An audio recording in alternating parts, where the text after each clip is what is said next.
तो मेरा शक सही निकला। उनका मकसद तो वाकई पूरा हो गया। तुम और मेरे नेकलेस के साथ क्या कर रही हो? हम उन लकी लोगों में से जो मोहब्बत भी करते हैं और अपनी मोहब्बत को पा भी लेते हैं। अम्मी, आपकी बातें मेरी समझ से बाहर हैं। अब मैं जाऊं? तुम जानती हो ना, किसी की चीज को यूं बिना पूछे हाथ लगाना मैनर्स के खिलाफ होता है। और आप तो इसलिए भी लकी हैं क्योंकि आपने मुझे पाया। शहनाम और जीने की शादी हो गई है। शहनाम शादी के बाद उससे कहता है कि हम खुशकिस्मत है कि हमने दूसरे से मोहब्बत भी करी और दूसरे को पा भी लिया। तो वो उससे कहती है कि आप तो ज्यादा खुशकिस्मत है क्योंकि आपने तो मुझे पाया है। शादी के दूसरे दिन शहनाम की बहन उसके कमरे में जब आती है तो जीने का भी एक नेकलेस रखा हुआ है, उसको देखने लगती है।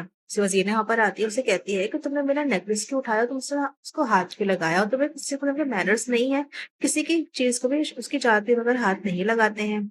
दूसरे जाने अब ज़ेनिया अपनी असलियत दिखाएगी सब लोगों को क्योंकि वो तो है ही ऐसी। उसे तो शादी करने के लिए एक रूप अपने ऊपर चढ़ाया था और शादी के बाद तो अपना रूप असली रूप दिखा ही देगी।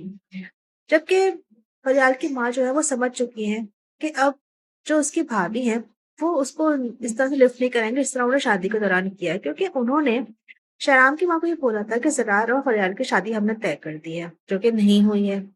अब फरियाल की माँ फरियाल से कहेगी कि अब भाभी जो है वो हमसे दोबारा वही वाला रवैया रखेंगे जो पहले था। अब उनका सारा मतलब हमसे निकल चुका है।